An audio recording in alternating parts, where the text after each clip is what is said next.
Behavior on Demand, presented by Callie Wakefield, Board Certified Behavior Analyst and Behavior Specialist in Tomball ISD. Welcome back to another episode of Behavior on Demand. This week we are going to be discussing how to teach your child to request a break appropriately. We all take natural breaks throughout our days.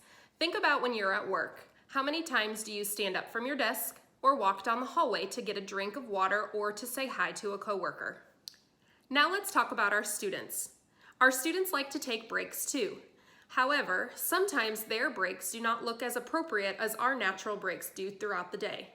This is where teaching a break comes in handy. Let's go. Now we're going to talk about taking a break. Here are some whys and whens when you would offer a break. Why a student might ask for a break: to cool down or calm down, to allow a break from a stressful situation, to regain focus. It provides a break from sensory input. It reduces power struggles, and it also provides a motor opportunity for that student. And here are some options for when to provide a break.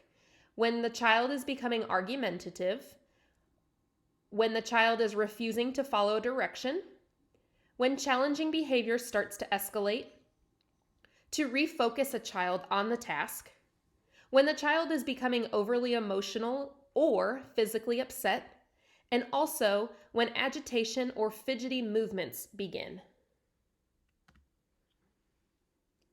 So now I'm going to walk you through how to teach how to take a break. Some of the materials that you're going to need are a break card, which could be a visual or a piece of paper that simply says break, a timer. Phones work really well for timers. There's a visual timer on the iPhone that works really well, or you can just use a kitchen timer. A defined work area and a defined break area. Sensory items if you want, and motor items if you want. Some people choose exercise balls or mini trampolines, things like that. So the first step in how to teach taking a break to a student is to provide the break card to the student in an area that is easy to access. So for example, if you have your work area defined, you might have that break card right next to the student so that they are able to access that break card easily. The next step is when the child starts to show signs of needing a break, which are the ones that we talked about on the previous slide, you can prompt the child to use the break card.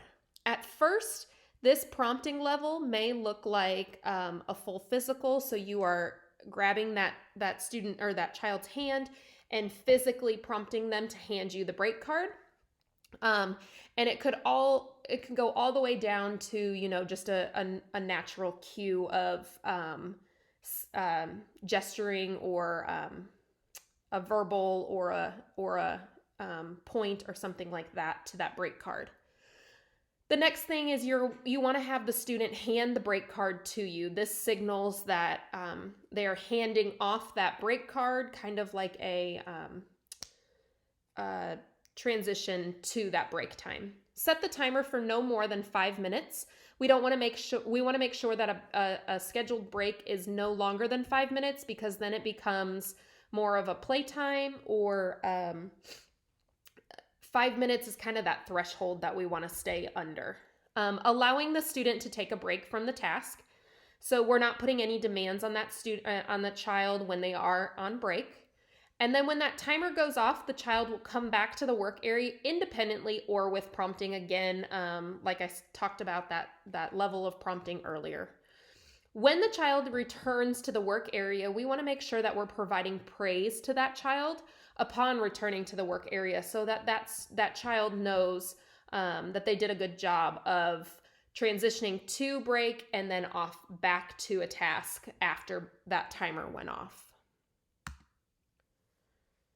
Here are some alternatives to taking a formal break. So offering a child to get a snack, maybe taking a walk to the mailbox while we're in this home setting, taking out the trash, walking the dog, going to talk to a sibling or a parent, or really anything that gets the child away from the task for the time being that's not reinforcing. So we wouldn't want to give maybe the child likes to play a game on the iPad, or access a computer for a game. At this point, that's not the type of break that we're having that student take.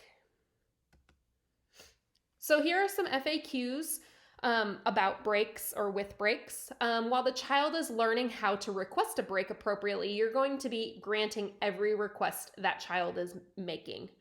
Once the child learns the process of asking for a break, you can fade out how often a break is granted for that child. And it kind of just depends on your child, how long it takes them to learn asking for a break, going to the break area, and then coming back to that task. And then by teaching the child how to request a break appropriately, the child will know that a break is an option and how to access it. This may reduce some of the frequency of that problem behavior that you might be seeing in the home. Now that you've learned the steps of how to teach a child how to request a break appropriately, if you have questions, please feel free to reach out to your teacher. You can also always access the Tomball ISD Behavioral Health website for instructions on how to implement this intervention. Thank you for watching this week's episode of Behavior on Demand. Be sure to tune in next week for another episode.